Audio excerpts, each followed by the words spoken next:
Hello friends, आप सबका स्वागत है मेरे YouTube channel super trading Praveen पर। रोजाना की तरह आज फिर आ गया हूं मैं आप सबके सामने एक बेहतरीन और बढ़िया शेयर लेकर। तो आज जो मैं शेयर ढूंढ के लाया हूं उसके बारे में आपको बताऊंगा। वो बेसिकली एथेनॉल से रिलेटेड शेयर है और इस कंपनी के ऊपर मैं काफी टाइम से सोच रहा था वीडियो बनाने के लिए। पर अब G20 के बाद एथेनॉल की बात जब G20 समिट में हो चुकी है तो तब इसके ऊपर मैं वीडियो लेकर आया हूँ।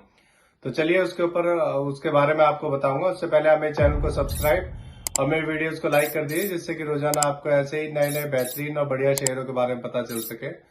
फिर मैं आपको बताता हूँ कि मैं किस कंपनी के बारे में बात कर रहा हूँ। तो बेसिकली ये जो कंपनी है इसका नाम है प्राज इंडस्ट्रीज लिमिटेड। आप सब जानते ही हैं ये क्या करती है और क्या इसका काम है। चलिए आगे आपको बताता हूँ धीरे धीरे। आज इस कंपनी में एक बहुत बड़ी खबर आई है। नितिन गडकरी जी ने आज कहा है कि हम जल्दी ही 20% एथेनॉल का उपयोग करना शुरू कर देंगे। यानी अब तक हम पेट्रोल में सिर्फ 10% एथेनॉल का यूज किया करते थे, पर अब गडकरी जी ने कहा है तो हम भी बहुत जल्दी ही 20% एथेनॉल का यूज करना शुरू कर देंगे पेट्रोल के अंदर। आप सबको पता ही है कि हमारे प्रधानमंत्री श्री नरेंद्र मोदी जी ने G20 समिट में ग्लोबल बायोफ्यूल अलायंस बनाया है और इस अलायंस में 7 देशों ने सहयोग दिया है। ये देश हैं India, Argentina, Brazil, Canada, Italy, south Africa और यूएसए। इन देशों के अलावा 19 देश भी इस अलायंस में शामिल होना चाहते हैं और 12 इंटरनेशनल ऑर्गेनाइजेशंस भी इस अलायंस में शामिल होना चाहते हैं।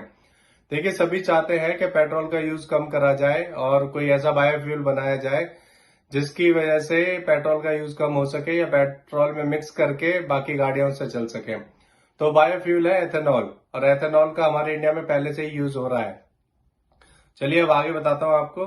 इस कंपनी के बारे में बताता हूँ कि बेसिकली ये कंपनी करती क्या है। ये कंपनी 1985 में बनी थी और इसका हेड ऑफिस पुणे में है और ये 750 रेफरेंसेस के साथ 75 से ज्यादा देशों में मौजूद है। ये कंपनी एथेनॉल प्लांट्स बनाती है। आप सबको पता ही है G20 के बाद से सारे देश इथेनॉल प्लांट्स लगवाने के लिए सभी कंपनियों से बात करेंगे। अगले 1 से 2 साल में इस कंपनी का शेयर आपको 2000 को पार करता हुआ दिख जाएगा, क्योंकि अब इसकी डिमांड बढ़ने वाली है। गडकरी जी के 20% एथेनॉल यूज करने की बात के बाद अब एथेनॉल की डिमांड वाली कंपनियां इंडिया के अंदर भी बढ़ जाएंगी। और इंडियन गवर्नमेंट है वो तो ये प्लान कर रही है आगे आने वाले टाइम में कि हम इथेनॉल का 50% यूज करने लग जाए पेट्रोल के अंदर। अभी जो हम फिलहाल इसका यूज करते हैं सिर्फ 10% यूज करते हैं पेट्रोल के अंदर और उसी से गाड़ियां चलाते हैं। तो अब 20% के लिए गडकरी जी ने आज कह दिया है, तो अब जल्दी ही 20% यूज करने लग जाएंगे और आगे आने वाले टाइम में यानी 2025 तक हमारा जो इंडियन गवर्नमेंट है उसका पूरा टारगेट यही है कि 50% एथेनॉल और 50% पेट्रोल से गाड़ियां चलाएं। तब तक वैसे तो ईवी सेक्टर में भी काफी तेजी आ जाएगी। चलिए और आगे बताता हूं आपको।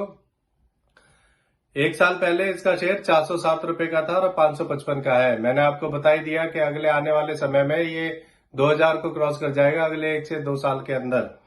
इसका जो मार्केट कैप है 10,850 करोड़ है। पी रेशो 42.19, ROE 28.85% और डेप्ट टू इक्विटी 0.04 है। डेप्ट टू इक्विटी काफी कम है। चलिए अब आपको इसके एमडी और सीईओ के बारे में बताता हूँ। इसके जो एमडी सीईओ है मिस्टर सुशील जोशीपाना है और ये कंपनी 1985 में बनी थी। इसमें अब आपको बताता हूं कि और नई खबर क्या है। इसमें एफआईआई ने भी अपना हिस्सा बढ़ा दिया है। पिछले साल जून 2022 में एफआईआई का स्टेक इसमें 15.93% था और जून 2023 में एफआईआई ने इसमें अपना स्टेक बढ़ाकर 18.30% कर दिया है। आपको इसके अंदर में वो फंडामेंटल्स तो आपको मैंने बता ही दिए हैं। अब आपको इसके अंदर शेयर होल्डिंग पैटर्न के बारे में बताता हूँ।